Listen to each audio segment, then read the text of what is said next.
let's chit chat a little bit about what's going on here. You know, I mean, if it's for those of us who really wanted to see a nice bottom form out of this, obviously it could be a little frustrating when you get this bing bang boom off the lows, every day up type of thing, right? And we see this a lot of times. So we see this more and more, these especially these rallies in downtrends sometimes are even stronger than the real bottoms, right? And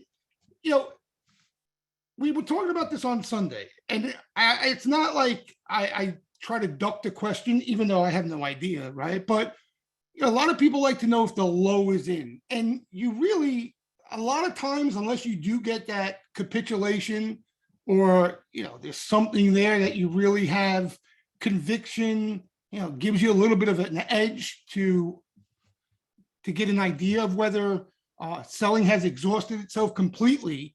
You don't know if it's the bottom until after the fact, right? And what I mean by that, right now, as for what we've witnessed here in this up move, based on where players were positioned and how negative people were, again, we spoke about this going into the Fed, if you remember, right? There had to be an overpowering factor for the market to really roll over from where it was, right? Why? Because sentiment was really bared up. It was really bared up. And the market couldn't find any real buyer or any real footing to get a squeeze like this going. Why? Because there was that overbearing factor that gets a lot of players concerned, right? And that's when you have credit spreads start to widen, right? And people are worried about some sort of liquidity event, right? Some sort of issue with credit, okay? And that all stemmed, again, doesn't matter where it comes from, but you have a war, Russia invading Ukraine. You got massive sanctions put on Russia, right? And nobody knows the unintended consequences that come out of that, right? So you get that uncertainty, and then on top of the Fed flat out tightening financial conditions, we started to see, right, credit spreads widen and players really get concerned, right? It's almost like things start to freeze up. Everybody freezes, nobody makes a move, especially, trying to catch a falling knife, okay? So then you fast forward, right? You're already washed out. Gamma is negative. You name it. Everything's in the shit house. You go into the Fed meeting, right? The Fed comes out as hawkish as everybody was concerned about them being, okay? But the one positive you had is you had that big event where a lot of hedging went into, right? Players hedging ahead of the Fed because they're concerned that Powell needs to be hawkish. Once that Fed event is in the rearview mirror and people are starting to see, all right, we know all this, the market has priced it in, right? Nothing new, even though maybe no improvement out of Russia, Ukraine, nothing concerning as far as credit's concerned, right? They kicked the can down the road. I think now it's May something. We find out if Russia can make a payment, right? So there's nothing new on that front. So then what starts to happen is players start to unwind those hedges, right? All that concern, all that protection. Yeah, and as confusing as he is, again, what HC is talking about, this is like what McElliott lives off of, right? McElliott out of New Moore, this is all he talks about. And there's more and more people talking about this because it's market moving. It's extremely important. Like I had somebody, a family member call me up, and he called me up. He said, listen, I honestly, I couldn't get answers anywhere.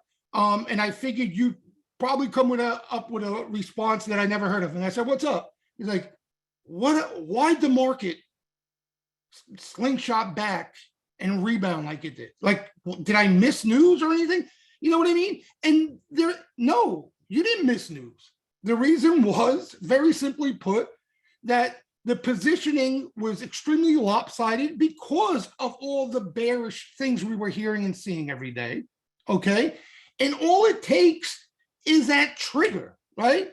You don't, like, when you don't have an overbearing and overpowerful factor in, like, credit spreads or something that's just going to trump everything else. Okay.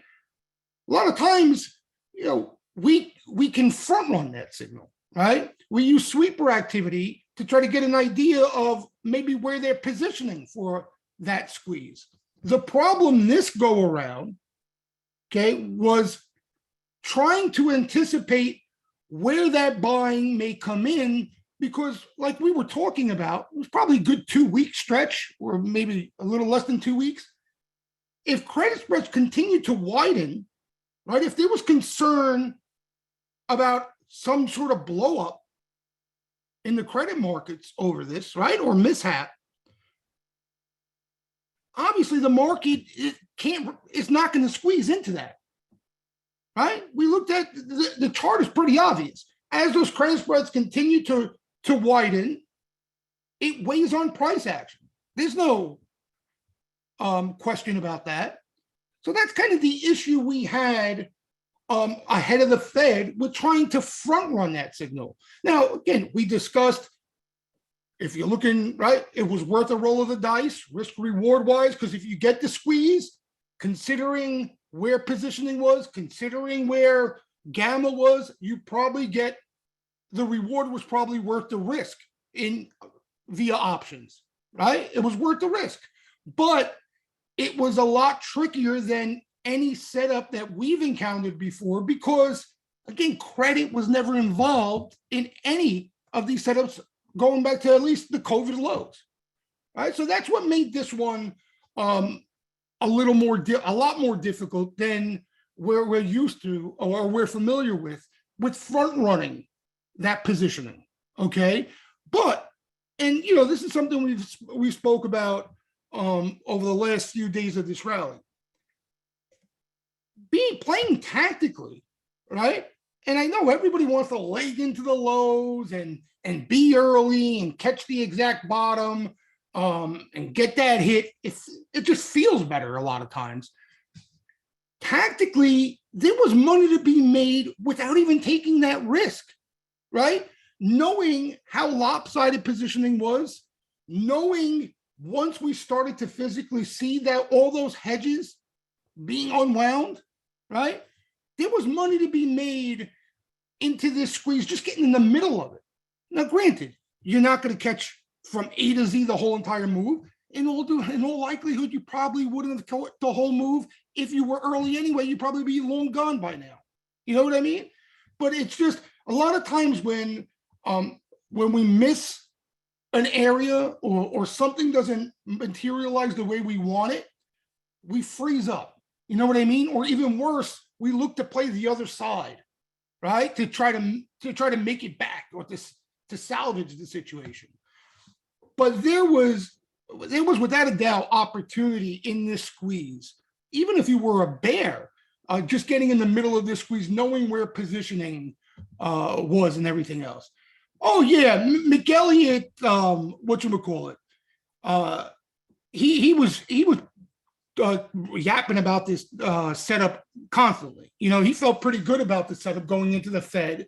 That for the market to really unravel to the downside off the Fed, it was highly unlikely, right? He felt there would be at least some sort of tactical squeeze where some of that hedging and protecting got, would be unwound, and you get at least some sort of tactical squeeze. This obviously is on the stronger side. Okay. Now, what happens from here is really important. Okay, what happens from here? Generally, now what we see, like today, we saw a lot of the garbage, a lot of the heavily shorted, a lot of just the quote unquote squeeze names were in play today. Okay. And that's usually not a healthy rally, right? Healthy rallies usually you don't see these type of names littered with flow. They can be a part of it, okay, because they've been battered to hell. These things have overshot to the downside. All right. But this is all part of the squeeze process. A lot of things overshot to the downside. Okay. So even if the indices top out here, we're still capable of seeing action in names on a day-to-day basis. Okay. Different names, at different points in time that we can still look to take advantage of tactically, even if the indices reach a high level. Okay. Because what I'm saying is this: we got to get extremes out of our head at all times, right? We were hoping for capitulation here, right? Let's be honest. We weren't the only ones hoping for capitulation. Okay. Everybody who happened to be in cash was hoping for capitulation there, right? Seemed like everybody wanted capitulation before they would start to leg in. And usually when everybody's waiting for capitulation, it doesn't come. Capitulation comes when you don't expect it. That's why people capitulate, right? When capitulation comes, nobody wants to buy into capitulation because you're shitting your pants. So it obviously wasn't that type of setup, okay? So now what we're likely to see, and these are the things we have to keep an eye on, we're likely to see a lot of that bearish positioning, a lot of that negative sentiment subside, right? They get worked off, okay? It doesn't even necessarily mean that the market has to go a lot higher from here. You can get, like I said, just enough action in names and squeezes in well-known names, and the indices just chop around to work some of that off. Okay. Or you could have more upside. Like I'll give you an example. Okay. And again, the only reason I go back in time is to give you guys an example of, similar instances and what they look like. Okay. Right. So again, 2018 is a common example a lot of people are using. Right. So you have periods like this, right? That all that negative sentiment where everybody's on one side of the boat, okay, gets squeezed. It's totally normal. It's the way the market works, right?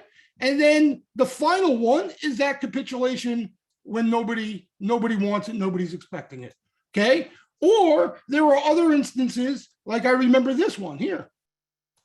Okay. Was it this one? Hold on. This is 2000. I think it was this one. Let me see. Yes. Okay. Look at this.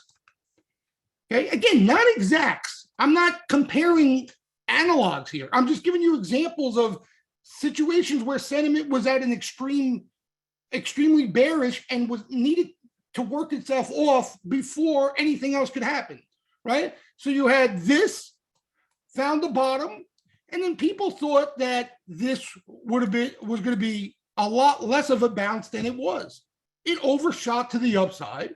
Okay. Then guess what? Rolled over, retested, and this ended up being the better entry, right? That was where everybody wanted no part of it. Everybody thought new lows were coming and disaster was on the way, right?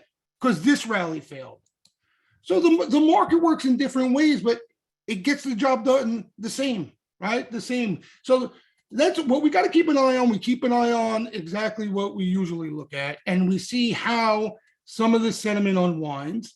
And when it starts to unwind, right, the closer we get to that unwind, the more the likelihood this market could roll over and do some damage to the downside if it wants to.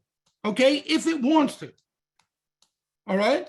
The other thing now on the bullish side, all right, because everybody, everybody wants capitulation. If that's still the case, this market's not coming down for everybody to buy. It's not going to happen.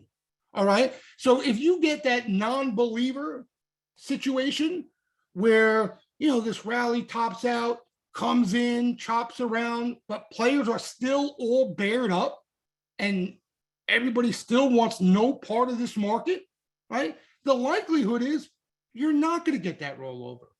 Okay. And we're going into now, better, much better setups as far as seasonality is concerned, right? Not that I'm a big fan of seasonality. It's not actionable to me, but it's a change from where we were, right? I mean, this is something McElliot's been talking about nonstop.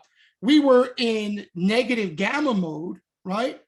Throughout basically the whole correction, the whole entire correction, right? So negative gamma in simple English, for those of you who may not be aware, for dealers to hedge their positions, okay, they need to sell dips and sell weakness and buy strength, right? So they sell further into weakness, right? When you get into the positive gamma mode, which we're into now, okay, because that flipped. Now, dips are more likely to be supported. Okay, so now you have that bid that we used to have in the market where gamma, these dealers, based off their hedging, will now buy dips because we're in positive gamma, right? Again, take a look at McElliot's note today. He reiterates that and explains it a lot better than I did. All right. So basically what I'm getting at is there are a lot of things now that are signaling, what we were kind of wishing for and hoping for here, as far as it tilt over and get a little bit worse so we can get that ideal setup. In all likelihood, it's not going to happen. And we're likely to have a more bullish bias for at least, let's say, the next couple of weeks. Right. So what's that mean to us? That means to us now and there are things to keep an eye on, right? We're going to keep an eye on sentiment positioning. More importantly than anything, we're going to keep an eye on credit like we were doing, right? If these credit spreads aren't a problem, we know all the stuff we feel good about and use in every market will work. Okay. The reason it won't work is if credit overpowers it. Okay. So if we get bullish sentiment signals off a dip, those are buyable again. Right. And more importantly, our individual names. Because one thing we will see before anything else, I believe, is that when you get, let's say markets top out here and you get a little bit of selling, okay, the action into that weakness is going to be so telling. Okay. Do we see put sweepers like we've been seeing throughout the whole correction and they're just riding the downside and trying to play off the momentum? Or do we start to see buyers come in and find some names and look to take advantage of dips?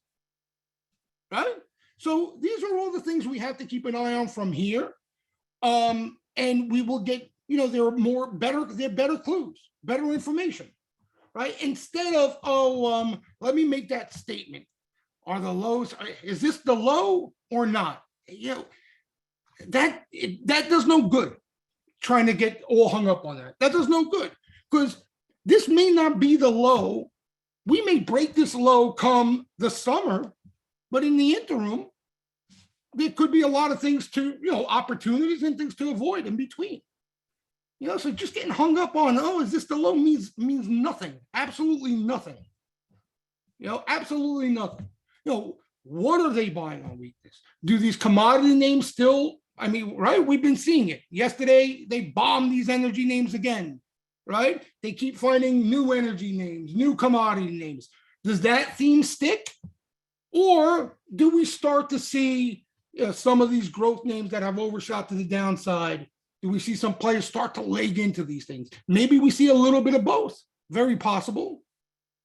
All right, so there's going to be a lot of information that comes out once the initial unwind of hedging and squeeze effect is over, right? This is what we saw so far. We just saw players getting squeezed and players who spit up all their exposure in the need of putting it back, okay? And you guys know, this is not something made up. It's not something we're creating out of our rear ends. You had a lot of, as they say, de-risking in the process here, right? We'll take our buddies' hedge funds.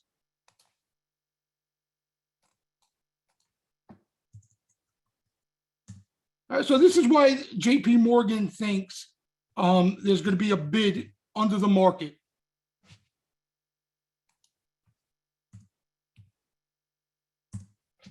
Over the short term, at least.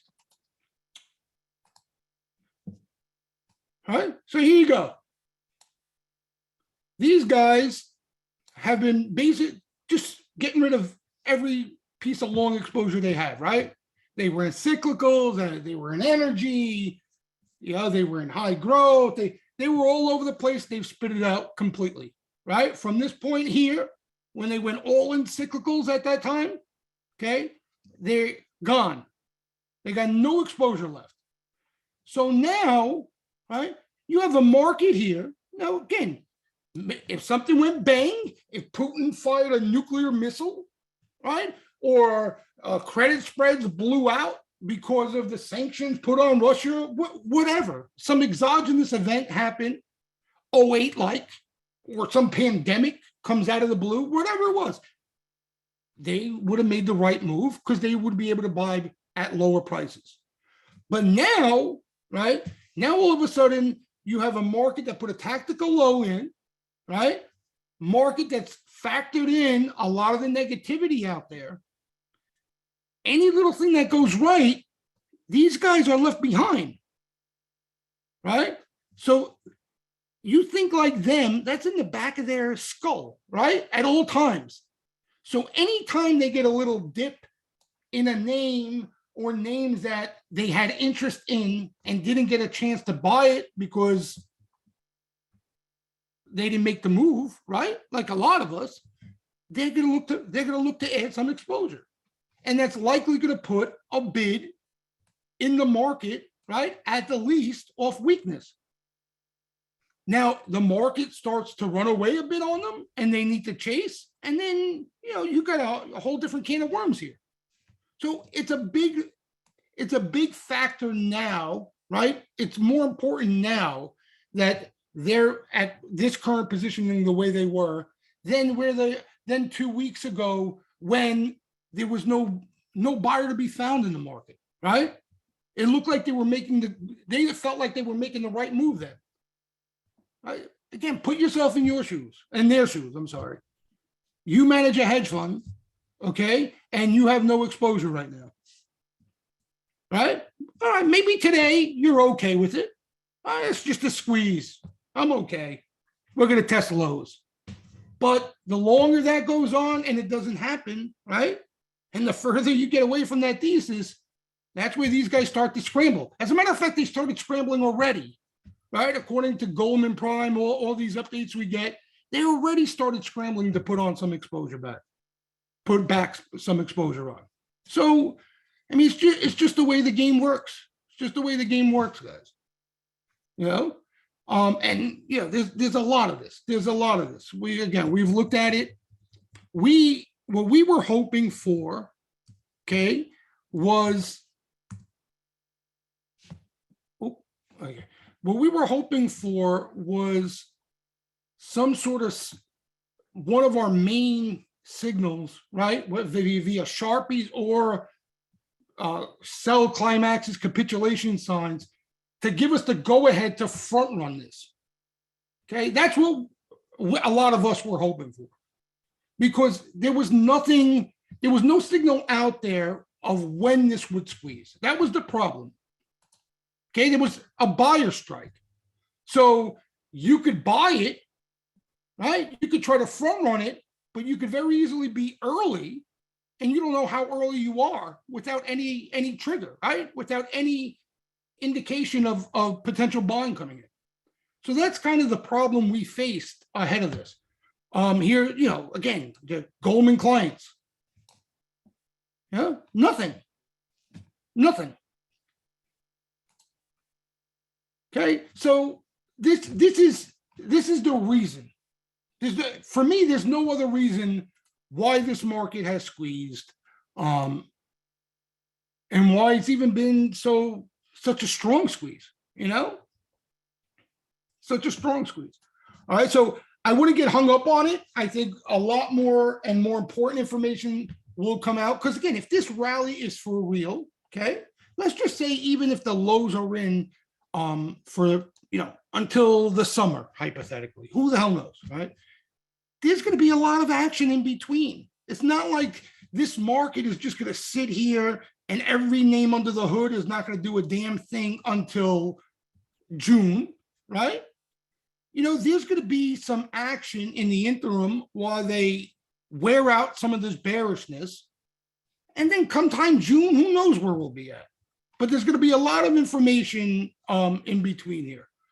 Yeah, and that's the thing to pay attention to. I think those dips, Pete, you know what I mean? Wherever they come. Like I don't have levels. I have no idea. I'm being honest with you. I don't follow levels. Like initially, just basically looking at a chart and where we've been, right? This is my level here, right? The strongest rally likely to get to here, right? If it's really a pathetic rally with not much squeeze behind it, you would have likely stayed right in that downtrend.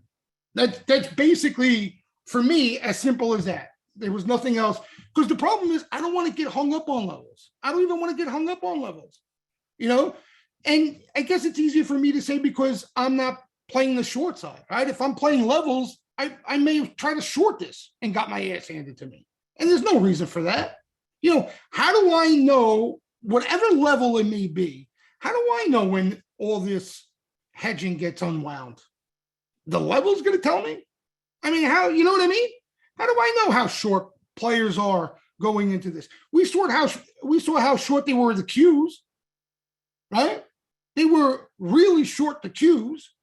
So how do we know how hard they get squeezed and stuff like that? It's impossible to know. I mean, yeah, again, I don't think levels are completely useless. I think levels come in handy, especially intraday shit like that. But for this, for times like this,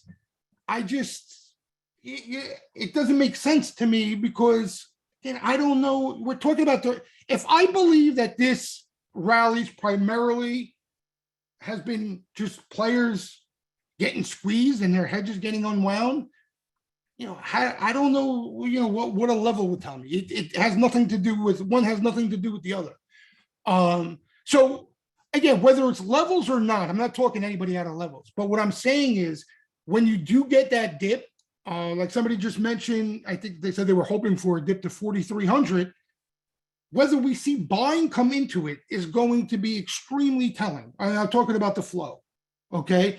Because a lot of times they soak up weakness when things are bullish, okay? And it doesn't mean they're bullish forever, but even just over the short term, you get sell-off and you get call sweepers just devour it, right? Like they got a gift from God. They saw some red and they just soak it up. And it tells you a lot about the strength of the market. Tells you a lot about the strength of the market, and not only that, what they're buying. What they're buying. That's another thing I'm most interested in because the action in these commodity names has really been jaw dropping. Has really been jaw dropping. Like these are names that don't catch the type of action in Nvidia or a Tesla or Apple. They don't catch that type of action. They're not as liquid. Option-wise, right? And when you start to see multi-million-dollar bets throughout the week, that's legitimate buying. That's legitimate buying. Yeah, Cal, it's really started to add up. How many of these names are just catching a lot of quality action, and it just shows you, Cal, where the real positioning has been. And that's got to be it, right? It's got to be it. It's got to be that they're calling J Powell's bluff. It has to be. It has to be.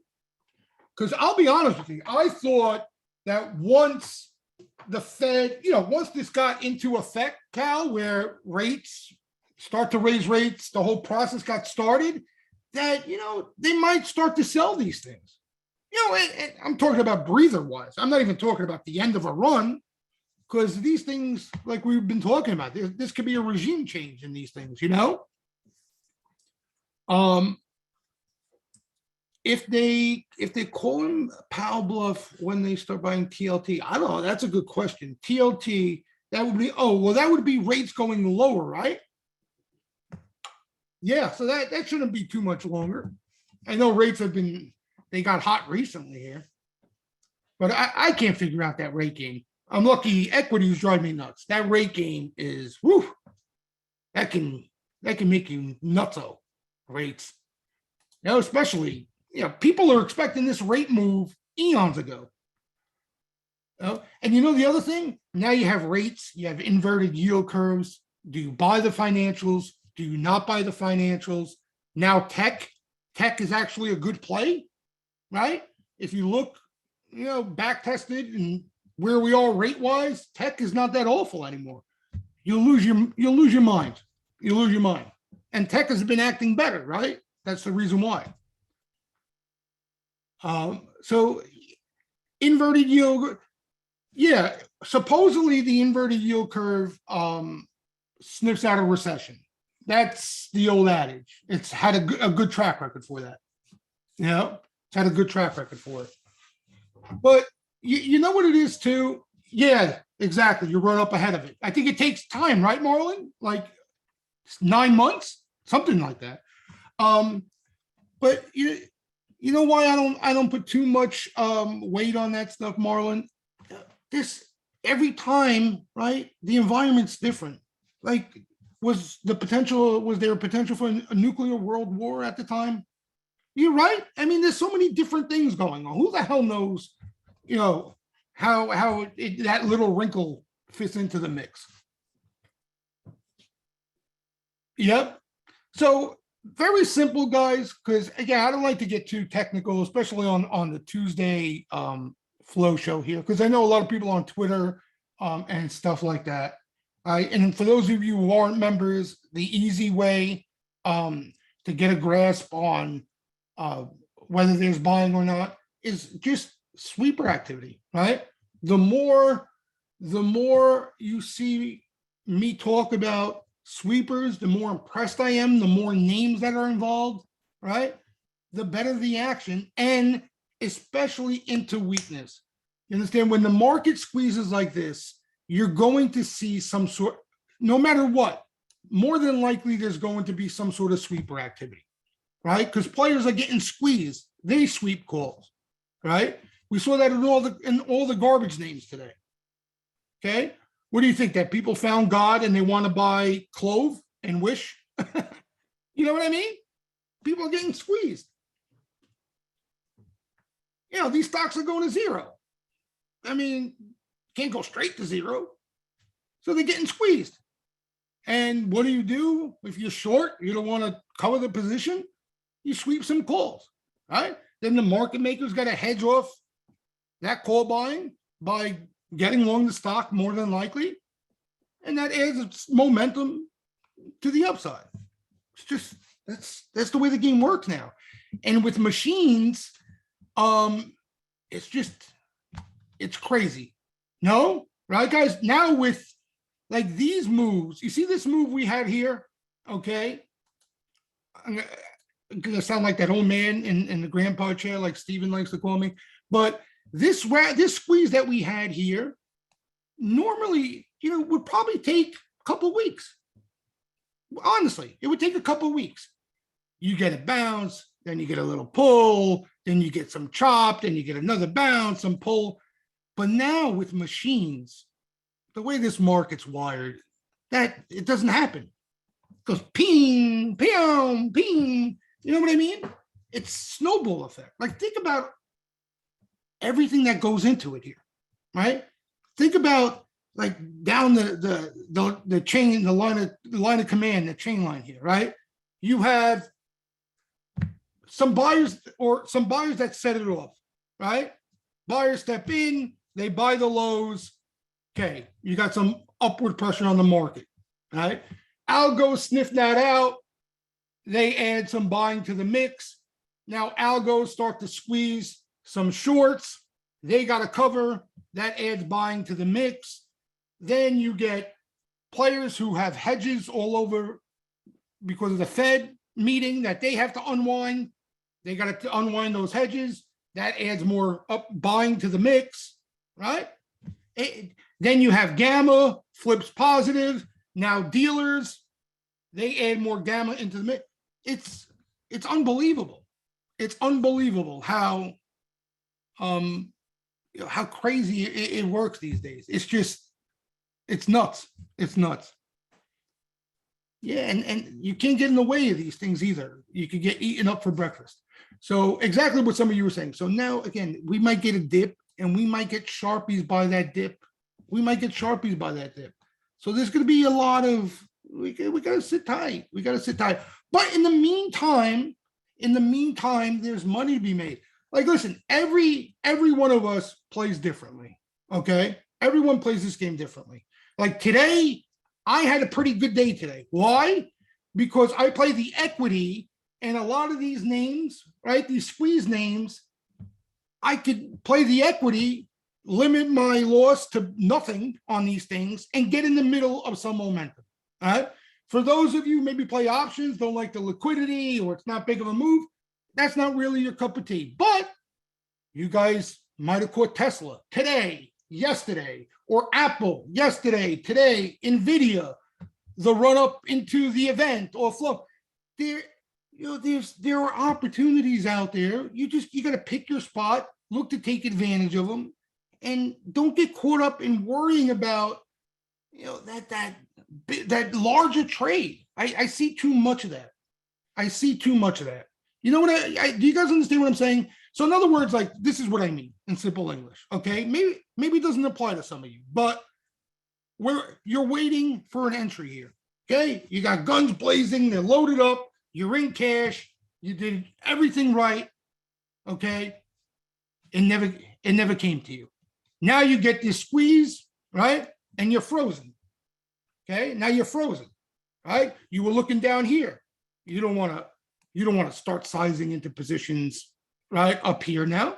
Okay, but that's not the way it should be looked upon. The way it should be looked upon is, all right, if I was going to size into positions here, if I was going to get my signals, okay, I don't need to size here if I'm not comfortable with the entry, right? But I can size down and take advantage of this action tactically, right? If I see players getting squeezed, sweepers sweeping, hedges getting unwound, gamma flipping, you just want to get in the middle of it and make some money. Forget about that big trade you were hoping to put on that never came to you, right? You push that aside for now. But instead, what people do is they spit on the rally, right? They don't do anything. And then they say, you know what? Because I missed that, now I'm going to short this and I'm going to make up the money I should have made. I'm going to short right here and I'm going to come back, test the lows, and then I'll buy and load up back here again, right? And now all of a sudden you got a debacle on your hands. Right? Not only did you miss a trade, right? Not only did you find a way to make a little money tactically in between, now you're playing the short side, right? Sort of a revenge trade, which is the worst. And you really want to slap yourself upside the head. You know? Yeah, it's just this game is never as easy. Trust me, it's the most frustrating thing. I can tell you from experience, right? The market never lays up for you the way you want it. It never does. You always have to adjust and plan and prepare, right? Constantly. You can't get stuck. Like you hear a lot of professionals tell you, you can't get stuck with a bias, especially when things are changing in front of you. You know what I mean? You have to adjust. You have to adjust. You always, especially in this market where important factors change so quickly, right? From where we were here, okay, all kidding aside, from where we were here to where we were here was like night and day. It was like night and day. Here, there wasn't a buyer to be found. You had credit spreads widening, right? You had everything you didn't want to see if you were looking for a rally, right? That's why we were hoping we get capitulation so we can buy that low, okay? Because everything that you wanted to see for upside wasn't there. But, right, you had an event, and a widely watched followed event, the Fed as a trigger, and poof, boom, it set it off. It set it off. You know? And again, there's no news, nothing. The market has done this, okay, based off the Fed needing to tighten, the Fed needed to get more aggressive with rate hikes, and Russia invading Ukraine. That's why the market did this. Okay? That's why the market did this. Right? For the market to do this, something else was needed for this market to factor in. Something else you understand? Something had to develop. Right? It really hasn't. It's just basically the same negative news that we've been hearing, right? It hasn't changed, but it's the same shit. And the market has already chewed it up and digested it. All right. So those are the things I'm watching. Again, I try to keep it as simple as possible. The credit stuff, again, I'm not trying to get too cute. As long as we see these things in check and not making a new high, that's basically it. And I'll tell you what, if right now, especially we'll see where they are today, okay? You see this? Right? And I know we looked at it, but Tuesday there's some new people on here that may not have seen this, right? So this here, okay? No coincidence, right? It's a mirror image of each other. Okay? No rally had a shot while this was doing this. No rally had a shot to go anywhere. They were algos were going to sell the living shit out of every pop in this market. Okay? Then you get a little break. Boop. Okay? So now if this thing starts to unwind, or even if it just hangs around here without resuming this uptrend, the simple interpretation for us is all the stuff that we normally use for an edge, sweeper activity, sentiment, that stuff is effective again. Okay? That's what it means. It's effective again. It will work again. Okay? While this was doing this, none of that can work. Does that make sense? You guys know what I'm saying? Okay? If this would have continued to do this, okay, if this would have continued to do this, I don't care how negative sentiment would have been, this market wouldn't have squeezed like it has. Just wouldn't. You know, again, there's no coincidence. Like, look, right? Now, when this is tame and not an issue, okay, it's not going to have control over the market like it did, all right? But it's just not going to get in the way.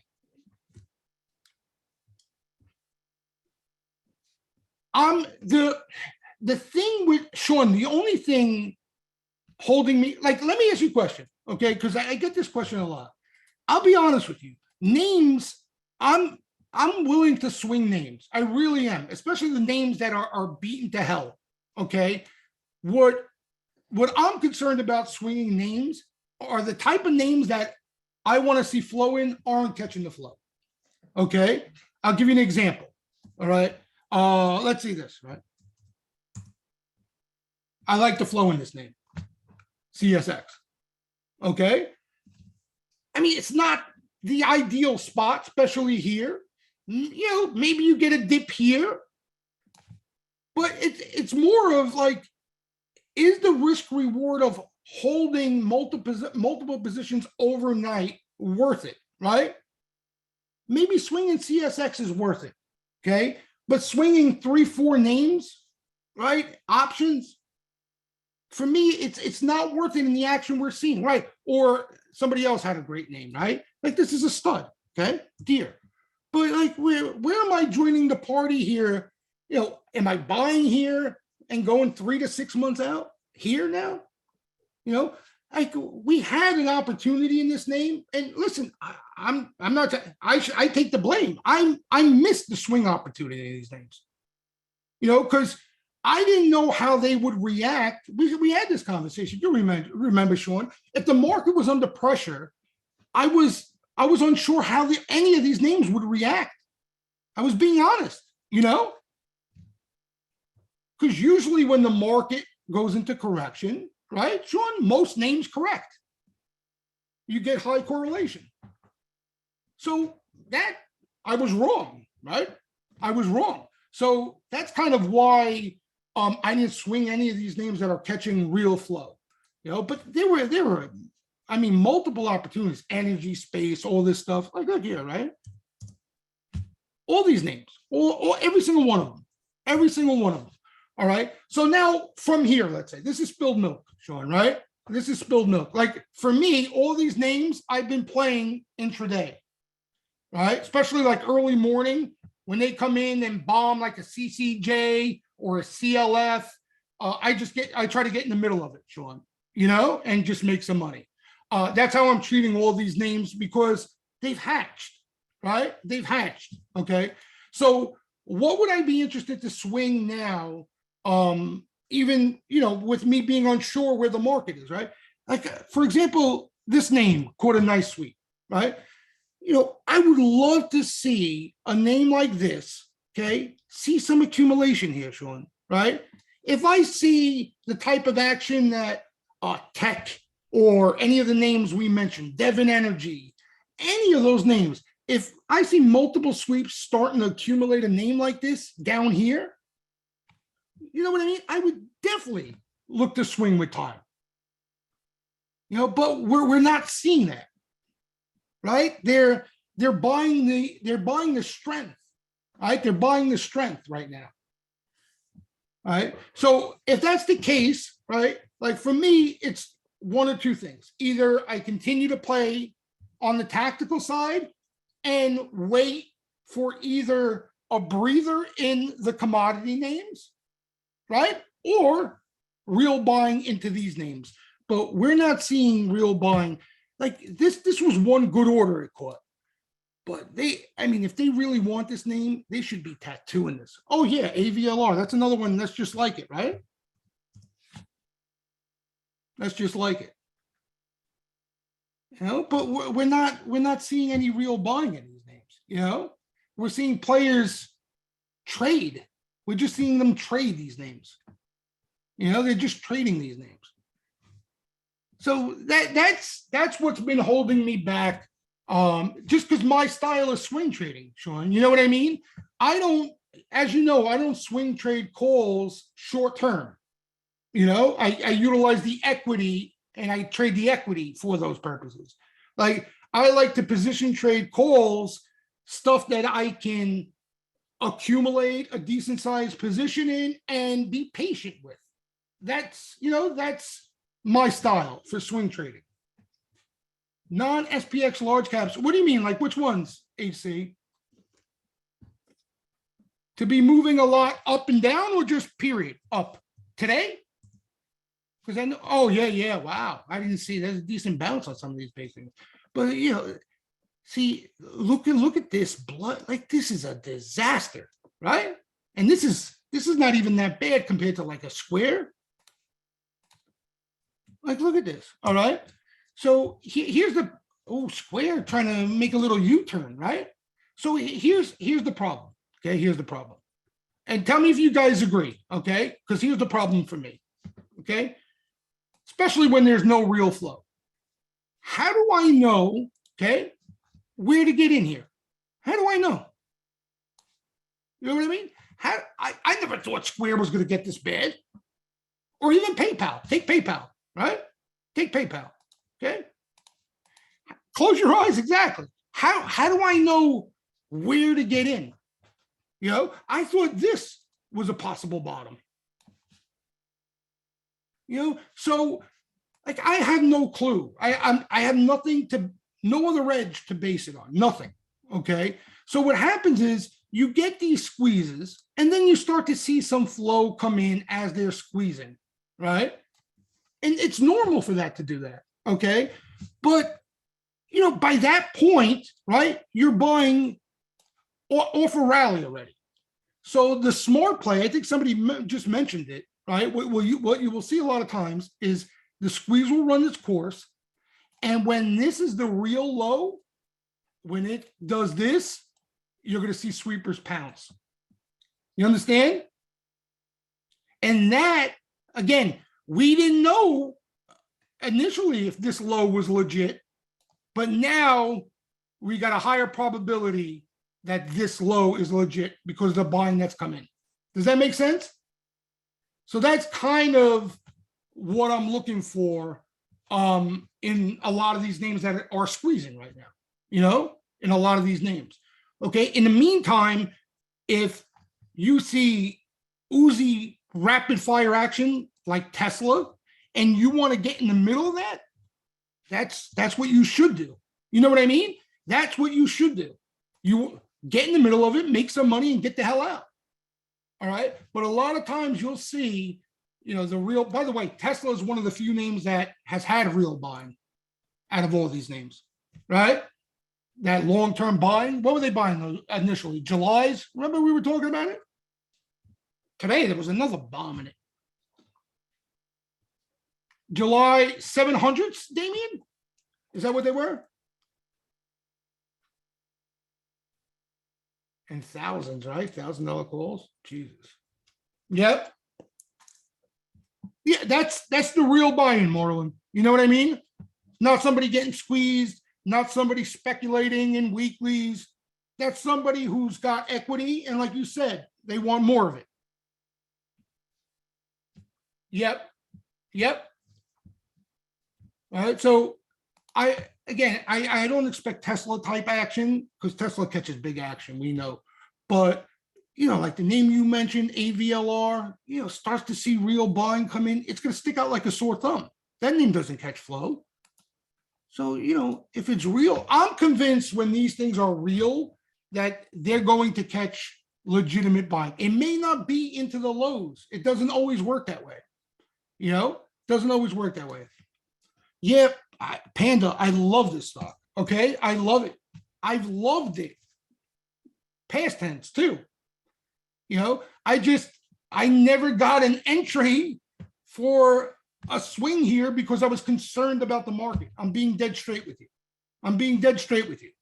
You know, this did this while the market did this. And I wasn't sure that I didn't have I didn't feel good about that happening. It was possible, but I thought the market might weigh on it. That's what I was worried about. You understand?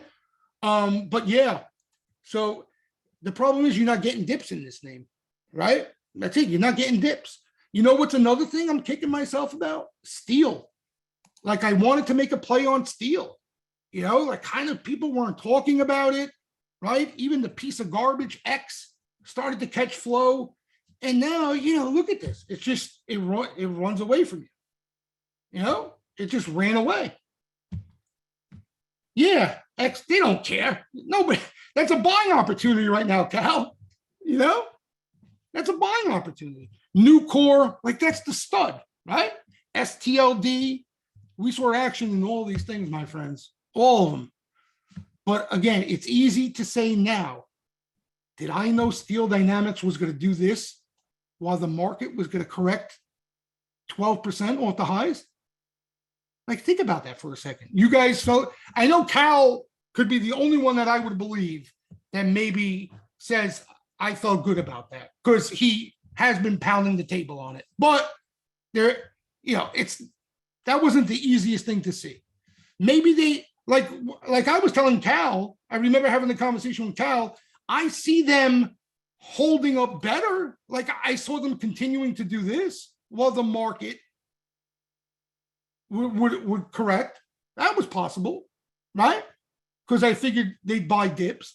But I didn't, I'm being honest with you guys. I did not see, or I did not feel good about these things sprinting into a market correction. You know, and you know, all these commodity names have all of them. FCX. I mean, how many times have I mentioned the word bull missile on this FCX? You know, and this is one of the slower names because it's copper. This is one of the slower names. Alcoa. We talk about that name every week. Look, every week. Every time I look, I say, oh, Alcoa has a dip. The next time I pull it up, it's at new highs. Every time. You know, every time. Monthly? I can't even imagine. I can't even imagine. You know, here's another thing. You talk about, I thought, right? I remember it like it was yesterday. Into the COVID lows, I thought it was going out of business. I'm being dead straight with you. I thought Alcoa was done. I remember I cracked jokes that Alcoa was going to need a bailout. I told you guys. I thought Alcoa was donezo. What was it, $4? I remember it actually caught a little sweeper activity right before earnings at like the $5 calls, and I was laughing at it. You know, and look at her now. Look at this now. Tech, again, how many opportunities? How many opportunities in this tech? You know, how many? Too much flow in it. Too much flow.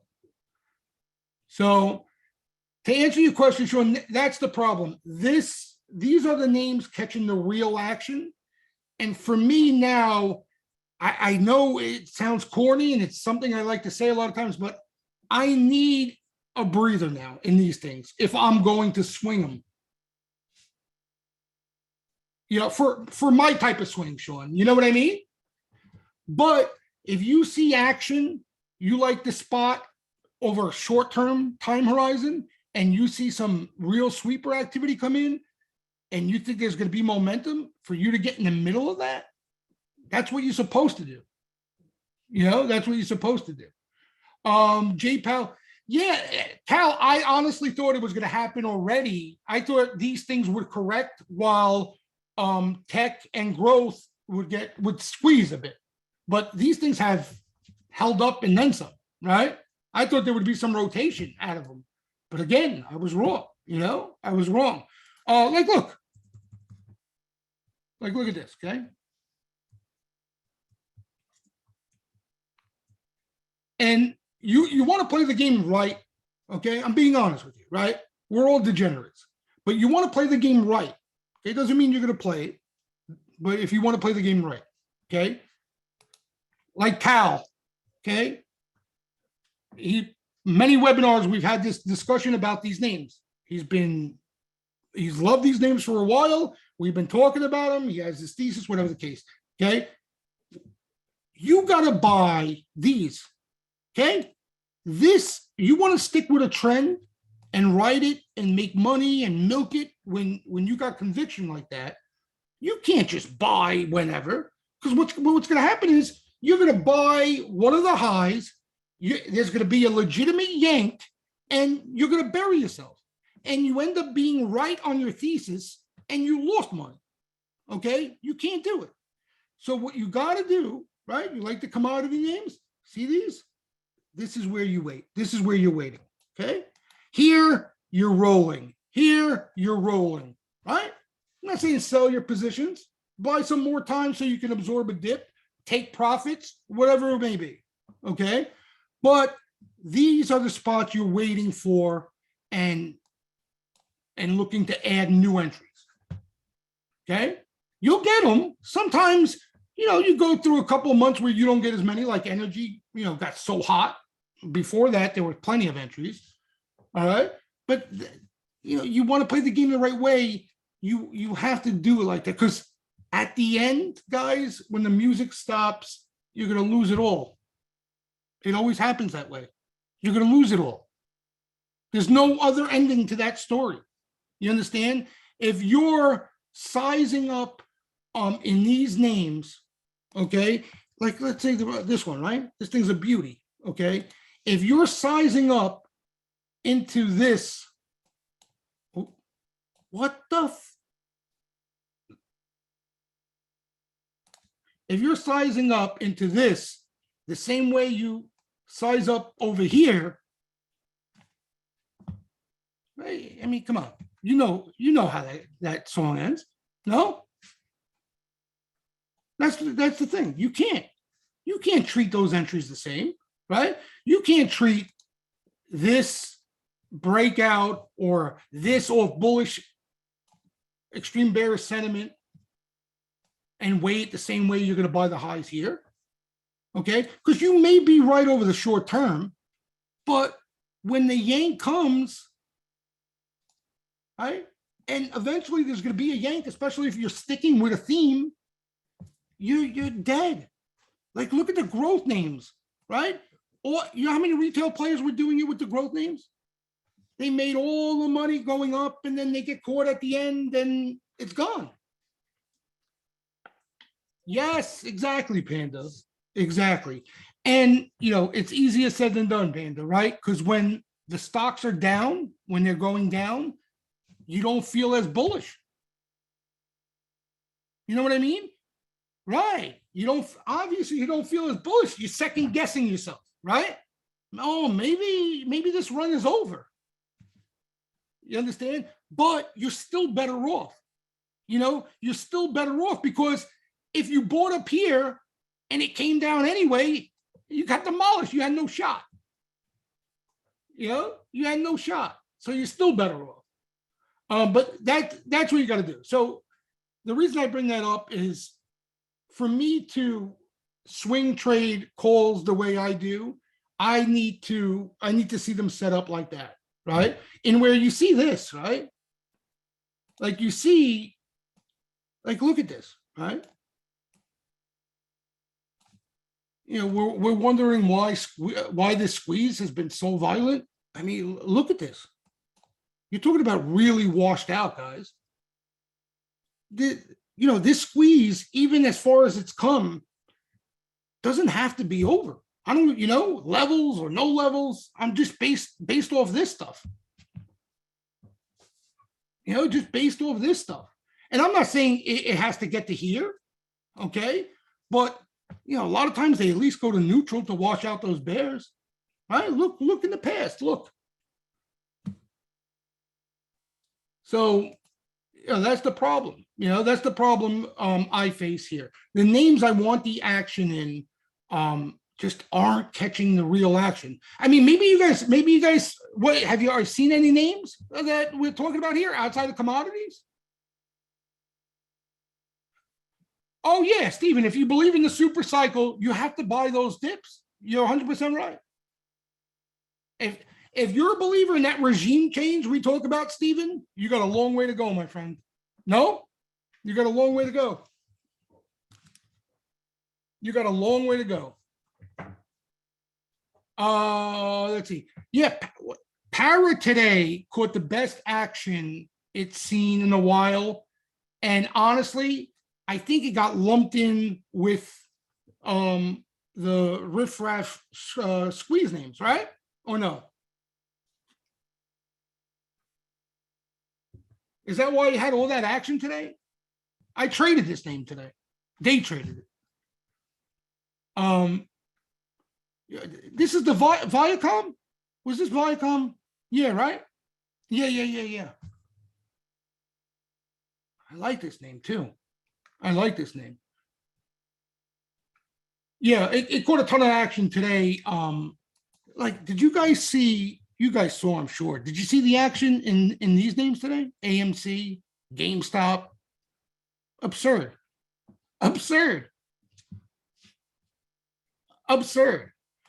Yes, Panda, these names, again, I missed the boat, but this was definitely in play. You can look to buy dips here. Again, regime change. These names are in play. Here's another one that's been catching action. Seabulk, SBLK. This one looks not bad. It had the niner and breathing now. See? SBLK.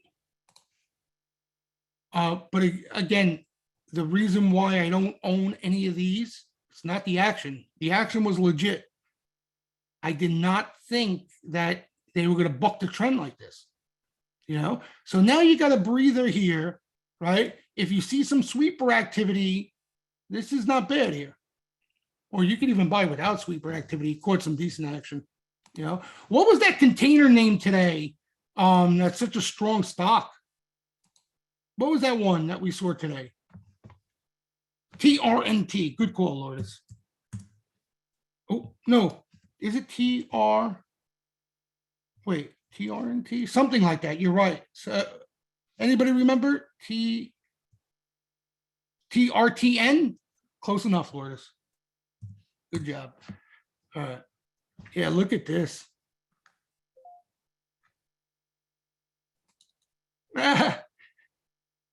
Anybody, Cal, are you in this one by any chance? Steven, you own it or you're just familiar with it? I like that name, Moshe. We'll look at it next. I promise. I like that one. From previous sweeps. See? See what I mean? I drop the ball constantly. Yeah, but this looks good. This looks, yeah, look at it. You need me to tell you it looks good?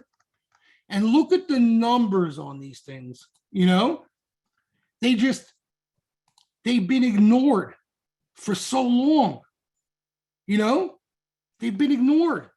Like this thing's earning 267 a quarter.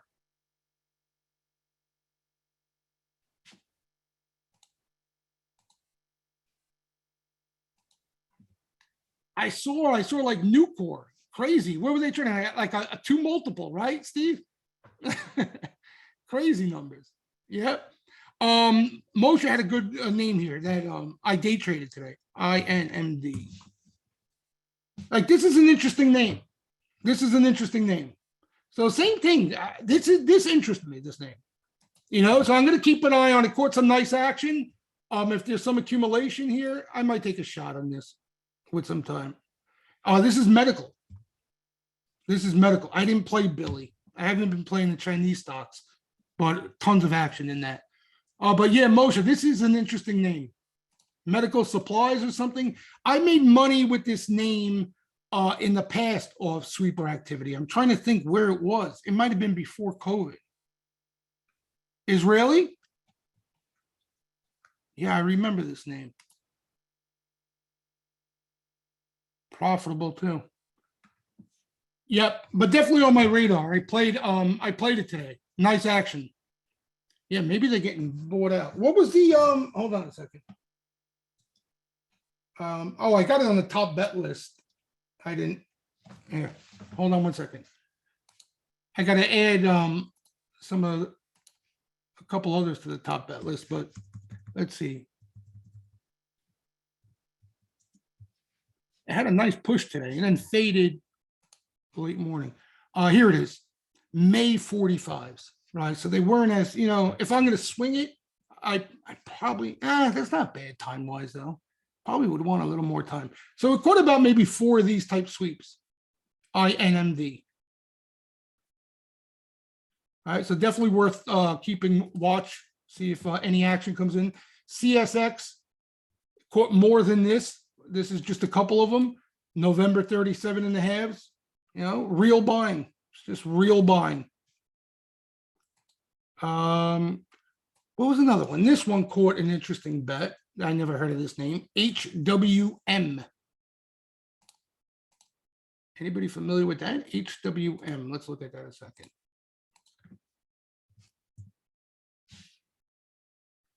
Broke out, right? Yep. Look at this.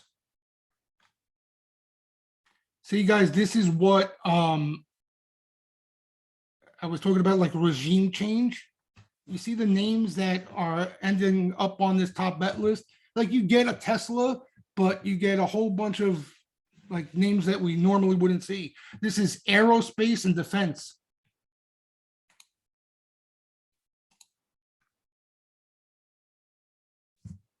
Unreal. HWM. I never even heard of it. What else we got here? There was so many Chinese names. Billy, Nettie's. Sean, you played Billy today? Is that what you said? I didn't play it. Crazy action in this thing today. Now, the China stocks, you listen, we want capitulation, right? You got capitulation there. That's one thing you got there in China is capitulation. Okay? So if you're looking for capitulation, you got it there. I'm still scared shitless to buy China ADRs. You know, that I've been that way for a long time, as you guys know. But there was legitimate capitulation there. Legitimate capitulation. And a lot of them have been catching flow lately. Here's STNG, some more buying Octobers. XPO, that's a transportation name. That's a decent name too, XPO. This is not bad looking stock.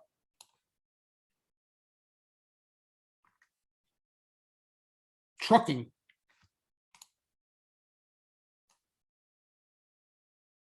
Oh, yeah?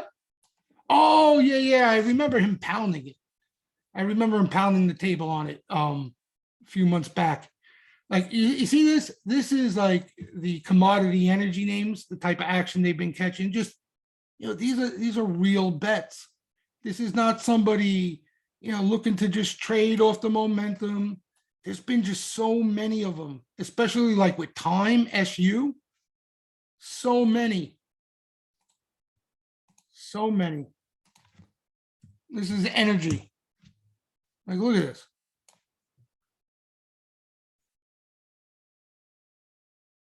And there's been a few dips in this thing to buy. And here's another Chinese name, Nettie's. Nettie's could catch some good-looking bets. I mean, I don't know how much I trust Nettie's. I guess they're all going to move together, though, right? That's kind of the other thing with these Chinese names. No? Like, you think these Chinese, are you better off maybe buying an ETF? Well, you're not going to get the same alpha. You know, like K-Web?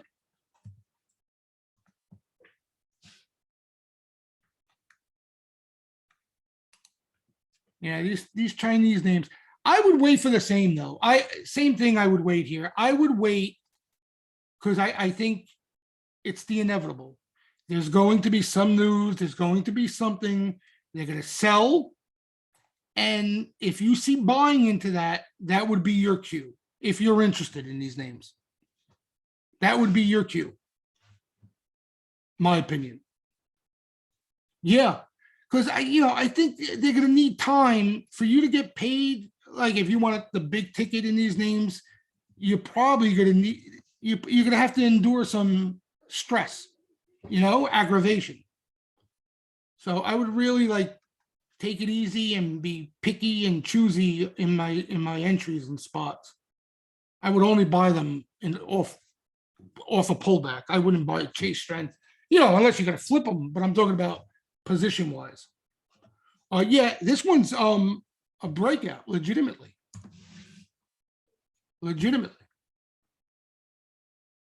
This is a hot group too, right? We saw action in some of the names you guys like to play. Was it RTX, NOC? What's the other one? L Lockheed. What's L Lockheed?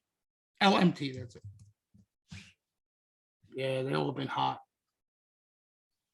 These are weeklies, right? Oh, this is the weekly chart. This is the daily. I've had big moves though. Well, they're breathing nice now. They're breathing nice. What else you guys got? Any growth names you guys are eyeing? Or, well, I'm sure you're eyeing. We just haven't seen much action. Yeah, that name, again, this has been a name that's held up better than some of the others net. But this name catches flow, crowd. This name catches buyers from time to time. This is a good name, crowd. Oh, this one caught a sweep today, right? PANW? I think so. Caught a sweep. Wow, this is at new highs?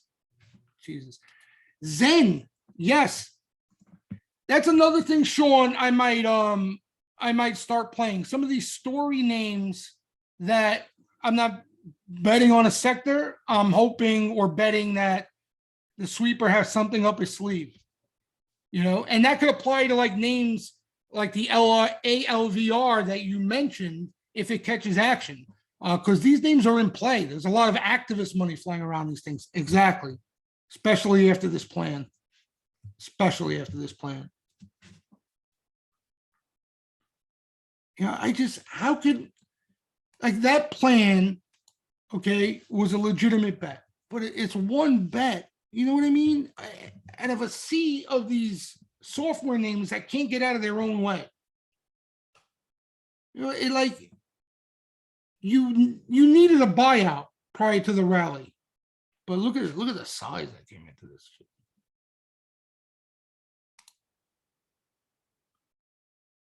And it was short term too.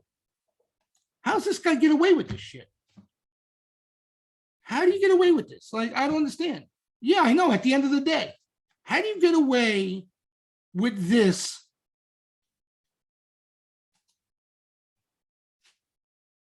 Somebody explain that to me. The day before, the trading day before the news. Yeah, Pelosi style. Rat bastards. Without a doubt, rat bastards.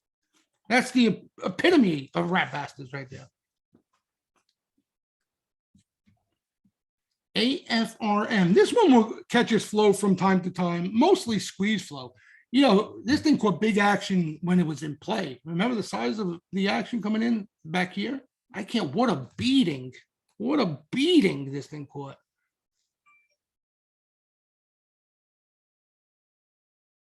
Which one? The Pelosi Discord?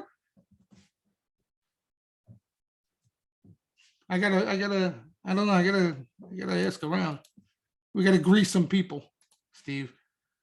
We gotta grease some people. But yeah. So that's what I'm holding out hope for. Is that okay? And maybe we get a dip and there's no buying into it, and we're going south. Who knows, right? This could be the start of a bear market for all we know. We have no idea. But all I know is right now, positioning is like, if we got some selling right now, that would be ideal, because it's going to take some work to even out some of this bearishness here. Look at this. Look at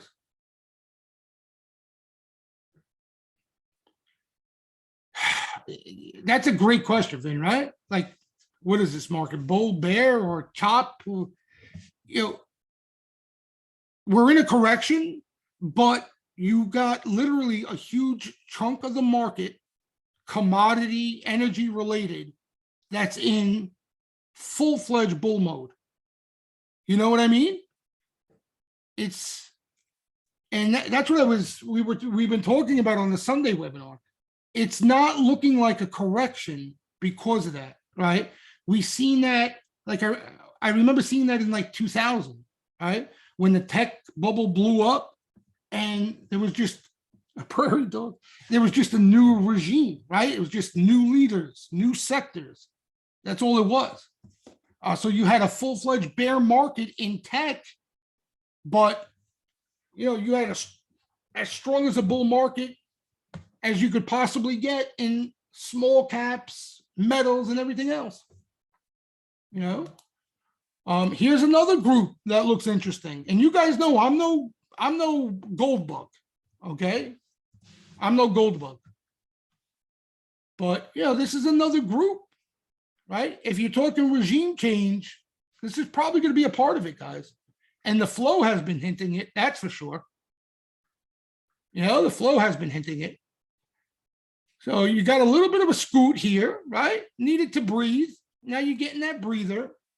Now, where do you find this spot here? You know what I mean? You got to know ahead of time. Like, if they come in bombing, that day, are you making a play or not? Okay.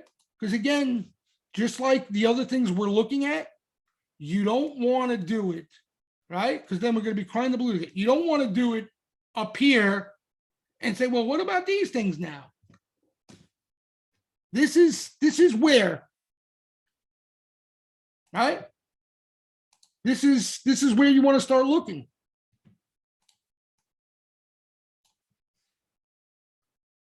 But it's the fucking gold miners. It's the gold miners, for crying out loud, right? How do you get excited about gold miners? I know, Cal, I know. You know, only the gold bugs get excited about gold miners. And they got their ass handed to them. You know? Chasing this rip. Yeah, they gold miners are hated. Because it's almost, yeah, people assume like if you're playing gold mines, you're a perma bear a lot of times. Right. They buy the gold bars and coins, Aaron. They stay up to 2 o'clock in the morning buying the coins on Bloomberg over there. But yeah, so those of you who are interested in gold miners, you got to start looking here. You got to start looking. How's the well, this is more of, I don't think it's gold miners. This is more of like Freeport sector wise.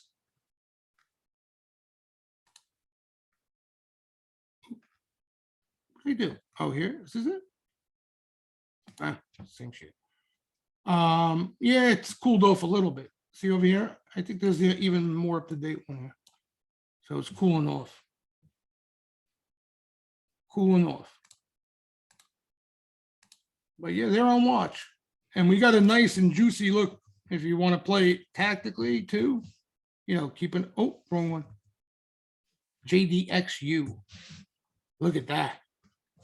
Triple. All right. You take a nice shot. You put on some exposure, right? And then you watch it. You watch GDXU and nugget positions closely with a little bit of a stop. And God forbid they break out. Whoa! You're set for the summer. Yeah, nugget too.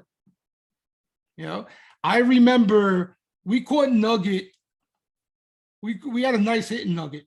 I can't, this was back here, right? Wait, 2000. Oh my God, could it be? Yeah. Why does it look so small? Was that it? 2016, right? Cal, was that the last time they really got hot? Wow, that move looks like peanuts now. That's got to be it, right? Holy, look at this chart. That's got to be it. My goodness. That's got to be it. But it was a pretty sick move, as you could see, though. You know, look at this.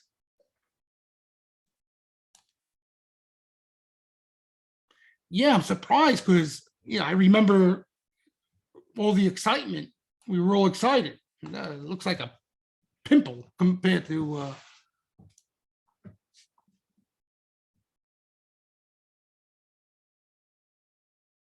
which one, Moshe? J&E and the most probable trade I made, those June calls we placed when all wrong. You said very well, at least I won't miss the move if there. Yeah. That's funny. That's funny. You know, that's funny. Exactly. You know, when things like that, that's, I'm gonna start doing more of that.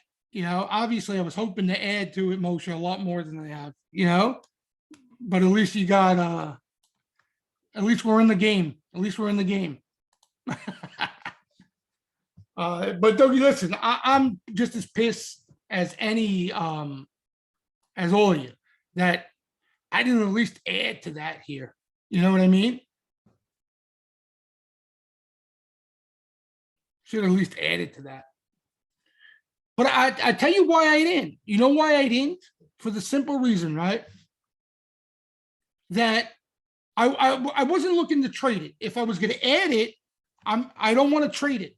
Okay, if I was going to add it, I had some conviction that it would have been bottom, and then I can add around it. You understand? I didn't want to trade it because if it was the trade, I could just do what I'm doing now for that the tactical stuff, the trade. Right. So if we do get a revisit, again, not even level wise, or we do get a setup that we want, then I'll add. Right. If Sharpies come in. It'll be interesting now, Sharpies too, how they play this.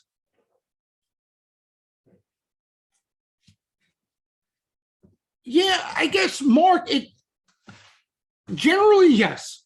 Okay. I think you have to remain tactical with the indices here. The way after this move, if you're playing the indices, you got to chill here. You got to chill. Okay. Even if there's more upside, you got to chill. Okay. I think the next step for us is when there's some selling, we're going to get a lot more information, Mark. That's what it comes down to. Because right now you're going to have tactical sentiment. You're going to have another sell signal there. You got poor risk reward here. So I think the next major thing for us is when this market sells, when there's some selling, and we're going to see how that looks and how things are. There's a lot of things we got. That's what you got me for. There's quite a few things we have our eyes on right now that are important. Yeah, that's the problem, Aaron. That's why, everybody wants that capitulation, right? Everybody wants that capitulation. Everybody wants that capitulation. Yeah, that's why it's going to take time if it does, Lourdes. It's going to take time. Like I told you guys, the last time I remember something similar to this, okay, you could say late 2018, all right, but I don't think it was sentiment was as bearish as it is now, right? These spots, okay, but because this wore off the bullish sentiment. These rallies wore off all that bullish sentiment. I remember that. This was a little different. You understand? Like everybody said, wait for the retest. Wait for the retest. We're going to get another retest. Oh, here it comes. Another retest. And I remember like it was yesterday. Right here, everybody was talking about new highs. Everybody was talking about new highs. No more retest. You understand? And then you got almost like a little spit up, a little dribble down, and then it held. And this is where flow exploded and everything here. But look at like the real bottom. You see the difference? Okay. You see how this developed? Like, you know what I mean? See how it wasn't that easy, right? Shook people out. People never felt good about it. People never felt good about this rally. It kind of it kind of snuck up on people. But I remember the flow here was ridiculous. You had, if I remember correctly, Tepper missiles in Micron. That was the first round of bombs that went off. No, this wasn't SE. SE was late 2018. This is before SE. This is earlier in the year. This was Micron missiles, big tech names they bought the living crap out of. And then we found out Tepper was buying Micron. But you see how this, like, think about that, right? Where are we now? Like here somewhere, right? Like there was some work here before you got to here. So, because right now you get weakness. Like, look, everything's, everything's still bared up. AAII, everything is.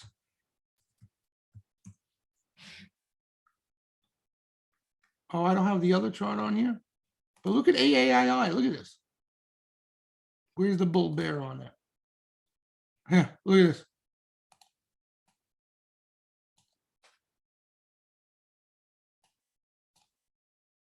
You know, really washed out. So again, if credit spreads would continue to widen, you know what I mean? And you had something major going on, you know, this stuff doesn't mean a thing. But as soon as that subsides, boom, boom. And it happens so damn fast. AMC. Like, is this thing going to have follow through or what? Oh, it's up. Oh, look at this, 19. They were playing the 20s, right? Or something like that. But let's be honest, a lot of these names are due for a squeeze, no? I mean, Christ almighty, these things have been destroyed. Destroyed.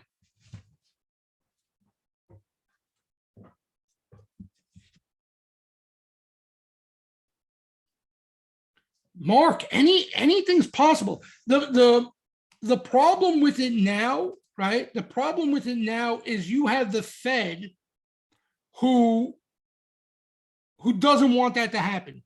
That's the problem, Mark. Okay. So that's what you have against you. That's like the main thing against you.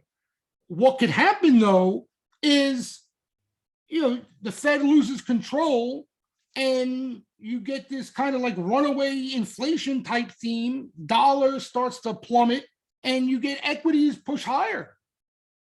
You know, here the bullish case is there's one thing for the bullish case. There's nothing else, if you ask me. The bullish case is where are you going to put your money? Okay, it's easy for us, right? You put in cash, you put in a bank account, you buy your wife some shoes, whatever. Where, if you're managing money, where are you putting your money right now? You can't buy bonds. Bonds, I mean, you have outflows in bonds we haven't seen in a long, long time.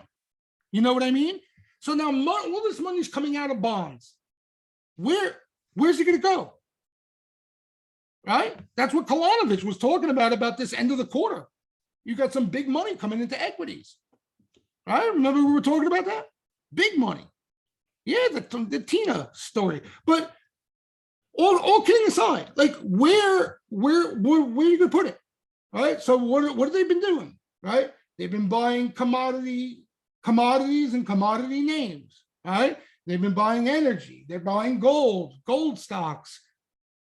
You know, cash is not something you want to put it in right now. It's the last place you want to put it in. Okay. Now, you know, if that environment starts to change, that's a different story, but that's the most bullish case for equities right now. You know, unfortunately, you know, you would like something more bullish than that fundamentally, but that's the bullish case. You know, again, that doesn't apply to us. It applies to pension funds, right? You know, it's funny, like when you get retail traders saying, "Oh, I can't go in cash." Come on, guy. Jesus Christ, you can't go in cash. What it? 2% on your money you're talking about? You little mouseketeer talking a big game. You know, these are pension funds and stuff like that they can't sit in cash when you have inflation running hot. Long crack that and heroin. Those things hold value, especially inflation, Aaron. People lose their minds. They're in demand. You know, so you're on the right path. Yeah. Exactly. HC usually does. I mean, listen, maybe this is the big one, right? Maybe this is the big inflation. This is different than what we're used to seeing. It is different. So let's see how it turns out. I have no idea. You know, you got the bond market telling you one thing, right? You guys, do you realize what's going on? You got the bond market basically telling you it's inevitable, right? Recession. but you really got the Fed forcefully, that's not the word I'm looking for, purposely trying to slow things down. Selling calls. So to answer your question, can it go to new highs here? Yeah, it can. Does it sustain it? It's going to be hard to do. It's going to be hard to do with the information we have in front of us, but what the hell do we know? All I know, there's a lot of shit out there that's been, excuse my French, but you got a lot of stuff out there that's been beaten to hell. You can have a bear market rally in a lot of things out there, and they could still be in a bear market, but they can rally 40, 50% off the lows, Yeah, I don't want new all-time highs here. I definitely don't want new all-time highs here. Please. That's not what I want. That's not what I want. Unless it's a healthy new all-time high move. You know what I mean? If it's a healthy move, broad, real buying, right? I'm not going to complain. But if it's just a handful of stocks and the indices, then it's useless. Ceasefire. It's not likely, right? It's not likely. But Praveen, this market, when you're in as long as I am, anything is possible. Okay, anything. If I told you the COVID lows were going to lead to a parabolic move like you've never seen before, would you have believed it? When COVID was at its peak and people walking around like zombies?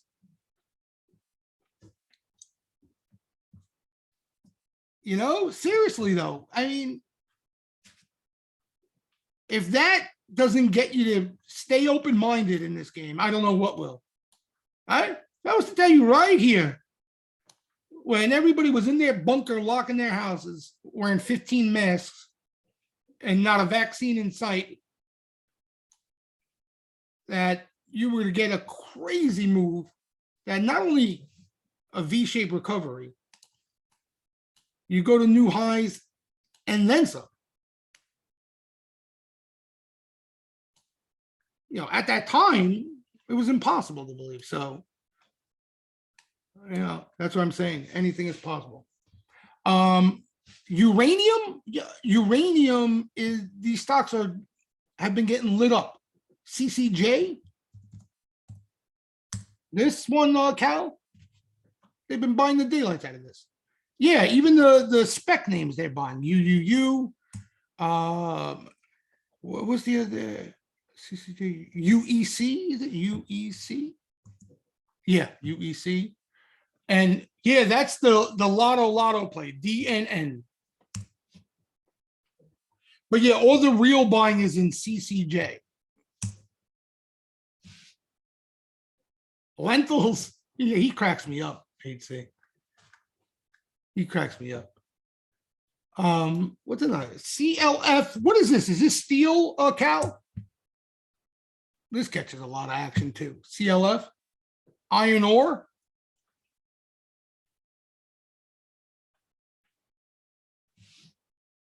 And copper? Yeah, does have copper, right? A lot of buying in this name. Valet has some buying, Presley, from time to time. They had a little bit of a headache. Remember? Politics, I think it was. But there's been bull flow and it's been rebounding. Probably goes higher. I think it goes higher. Yeah. KR Kroger, that had a nice run. These food stocks, a lot of people are junked up on too, certain ones. But yeah, this KR had flow. And then what was it? There was news afterwards that came out, I think. The Sprouts Farmer. Yeah, and there was the other one. Besides SFM, there's another one too. It's not TSN. TSN's a food stock, but what's the one that catches flow? I keep forgetting. Man, Costco's a beast. Costco's a beast. Oh, Go. Somebody else mentioned that to me. Go. Oh, by the way, HC, you see your energy name? They're starting to light it up now. Later, Lourdes. They're starting to light it up. Yep. Vet. Caught some big action this vet. Oh, these stocks. Unbelievable. Target. Let's see. I haven't looked at these names. How about Walmart too? Is that doing okay? Oh, look at this. This doesn't look that bad stuck in this consolidation. It's not that. See, I don't mind this look though. You know what I mean? Like, why can't they bomb one of these names? These names, you know, I like names that are stuck. What do you think we see? Rotation out of commodities into tech? Is that what you're saying? Yeah, that's what I thought was going to happen here, but they're not really selling commodities. You know, I like this name too. You know, I like it more longer term because it's a slower mover. You know, it's a $14 stock, but this is like a hidden little gem here. Yeah, what do you have? A niner here, a little breather.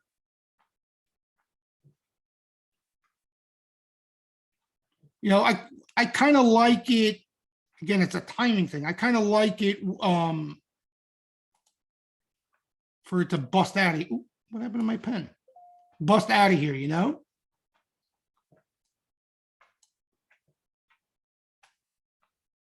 Because then again, right when it busts out of here, we're going to be complaining that it's stretched. But this, you know, it's slow. Again, some of these names, the problem is, I think one of you guys brought it up. It's not that easy to get excited about a lot of these names, right? It's just not that it's not that easy to get excited about. Again, I can day trade them when they're littered with flow and they're getting bombed, but like for positions and stuff, I don't know what it is. I don't know what it is. Man, is that what it is? They feel like they don't move. But then every time I say that, Mark, right? Like, I'll give you an example. This name, I said it multiple times about it. Multiple. I couldn't even day trade the thing. And then, you know, next thing I know, I look at the chart and the thing's been running the new highs. I remember saying it with Alcoa initially. Yeah, I guess you just got to be patient enough. We don't have the patience. You know, that's why we like those growth names, because if you catch them right, they can move like that. You know, these take time. It's like you feel like you're up a couple of days, then you got to come in a little and breathe. You're up a couple of days, you got to come in a little, breathe. That type of thing. Yeah, Mark, that's the problem. It's a tough thing to get over too. It's a tough thing to get over. You know, but if you have patience, I'm telling you, like, you know, these rails, right? You blink and these things get hot, they can rattle it off. Oof. Like, this might be the slowest of the bunch.